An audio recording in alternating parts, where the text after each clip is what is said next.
शेतकरी मित्रांनो, तुमच्यापाशी फक्त 7 दिवस शिल्लक आहेत आणि जर हे 7 दिवसामध्ये तुम्ही जर हे काम नाही केलं तर तुम्हाला खरीप हंगाम 2025चा पीक विमा मिळणार नाही. स्वतः विमा कंपनीनं या सर्व शेतकऱ्यांसाठी 7 दिवसाची मुदत दिलेली आहे.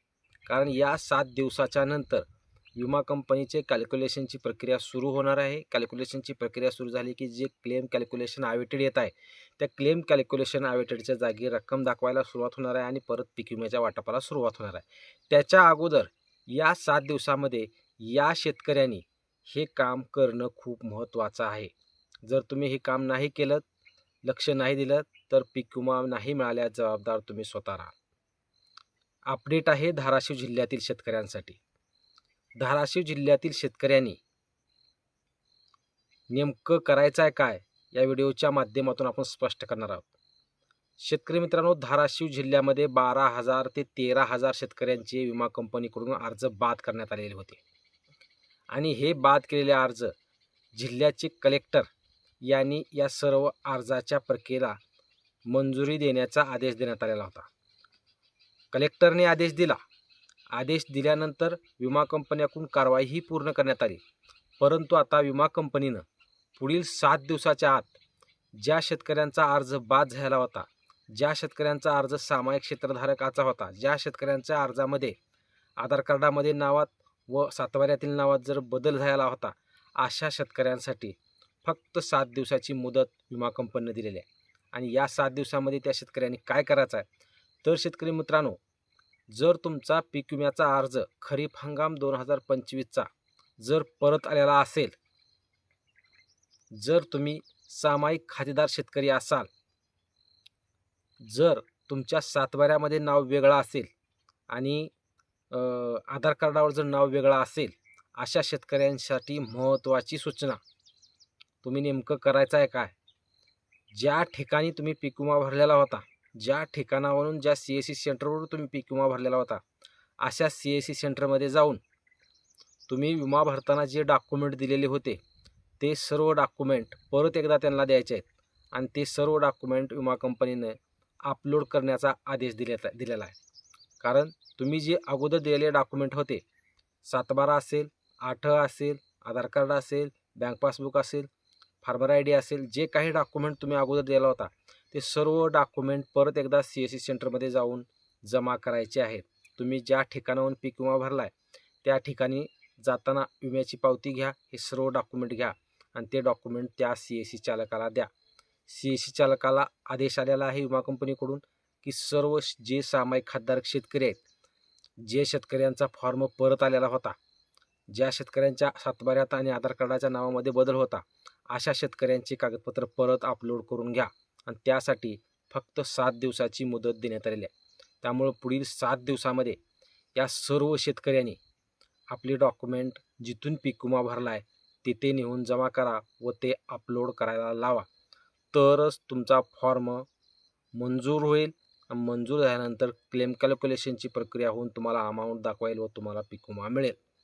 अन्यथा ही जर कारवाई तुम्ही नाही केलीत, आता सर्वच सामायिक क्षेत्रधारकांना या गोष्टी घडलेल्या नाहीत, काही सामायिक क्षेत्रधारकांना या गोष्टी घडलेल्या आहेत, परंतु ज्याच्या नावामध्ये दुरुस्ती झालेल्या अशा नावाचे शेतकऱ्यांनाही घडलेले आहेत. असे खूप शेतकरी धाराशिव जिल्ह्यातील आहेत. कारण हेच प्रकरण फक्त धाराशिव जिल्ह्यामध्येच घडलेलं होतं. इतर जिल्ह्यामध्येही खूप शेतकऱ्यांचे फॉर्म रिव्हर्ट आलेले आहेत, परंतु त्या जिल्हाधिकाऱ्यांनी तिथल्या प्रक्रिया नेमक्या काय झाल्यात ते माहीत नाही. परंतु त्यांनाही जसा आदेश आलेला असेल तर त्यांनीही ती प्रक्रिया करू शकतात. परंतु सध्या तरी धाराशिव जिल्ह्यातील पीक विमा भरलेल्या सर्व शेतकऱ्यांसाठी एक महत्त्वाचं आव्हान विमा कंपनीकडून करण्यात आलेलं आहे की जे सामायिक खातेदार शेतकरी असो, रिव्हर्ट झालेला फॉर्म असो व सातबाऱ्यात व आधार कार्डामध्ये नावात दुरुस्ती असो, अशा शेतकऱ्यांनी परत एकदा कागदपत्र अपलोड करण्याचा आदेश विमा कंपनीकडून देण्यात आलेला आहे. आता महत्त्वाचा मुद्दा याच्यामध्ये काय आहे शेतकरी मित्रांनो, माझा फॉर्म रिव्हर्ट आला आहे का नाही अशा खूप शेतकऱ्यांचा प्रश्न असतो.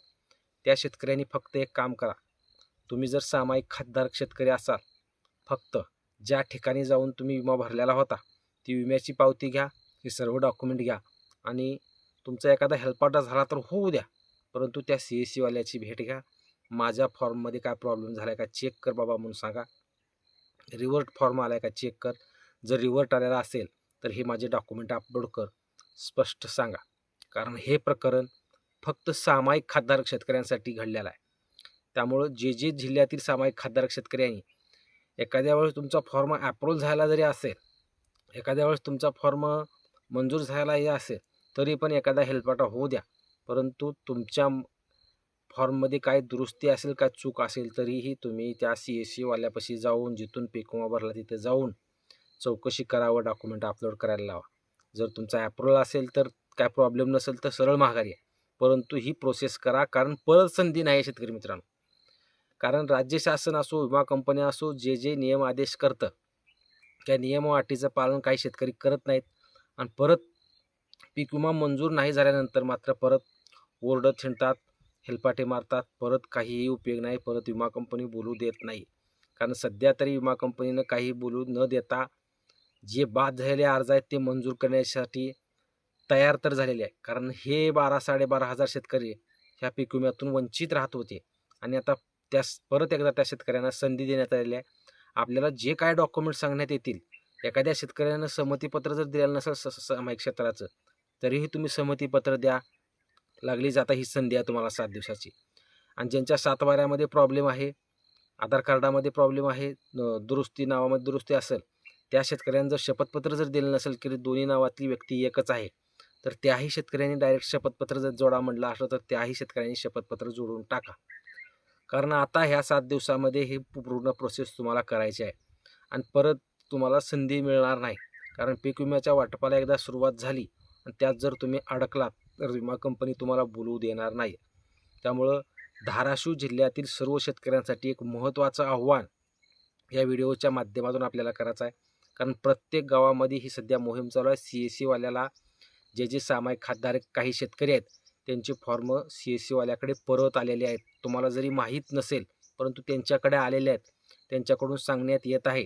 परंतु तुमच्या जरी गावामध्ये कोणी सांगितलं नसलं, कोणी माहिती दिली नसली, तरीही तुम्ही ही व्हिडिओ पाहून तुम्ही जर सामायिक खातधारक शेतकरी असाल तर निश्चित ज्या ठिकाणाहून तुम्ही पीक विमा भरला होता त्याच्याशी संपर्क करा, त्याच्यापाशी जाऊन पोचा, त्याला विचारा, त्याला काय प्रॉब्लेम आपला आहे का नाही चेक करा. जर प्रॉब्लेम काय नसेल तर चांगली गोष्ट आहे, अप्रूव्हल आलेला असेल तर काही टेन्शन नाही. परंतु काही शेतकऱ्यांमध्ये अप्रूव्हल येऊनही परत फॉर्म रिव्हर्ट आलेला आहे. कारण त्या फॉर्मला मंजुरी देण्यासाठी आता परत एकदा डॉक्युमेंट घेतली जाणार आहेत आणि ते डॉक्युमेंट घेऊन पुढची प्रोसेस करून मग त्यांना अप्रूव्हल देण्यात येणार आहे. मग त्यामुळे परत डॉक्युमेंट मागणी विमा कंपनीकडून करण्यात आलेली आहे. तर परत एकदा त्या सर्व शेतकऱ्यांनी आपलं डॉक्युमेंट जमा करा व पीक विम्याचा लाभ घ्या. अन्यथा तुम्ही खरीप हंगाम 2025च्या पीक विम्यापासून वंचित राहू शकता. हा व्हिडिओ शेतकरी मित्रांनो जास्तीत जास्त शेतकऱ्यांपर्यंत पोचवा, जास्तीत जास्त धाराशिव जिल्ह्यातील शेतकऱ्यांपर्यंत कळू द्या. कारण एकही गरीब शेतकरी यातून वंचित राहू नये व पीक विम्यापासून त्याला वंचित राहू नये अशी स्थिती निर्माण व्हावी. कारण काही शेतकऱ्यांना काही गोष्टी माहीत नसतात, काहींना माहीत असतात. तरी तुमच्या माध्यमातून जास्तीत जास्त हा व्हिडिओ शेअर करून त्या शेतकऱ्यांना माहिती पोचवा. व्हिडिओवर नवीन असाल तर चॅनलला सबस्क्राईब जरूर करा व व्हिडिओ आवडल्यास लाईक जरूर करा. धन्यवाद मित्रांनो.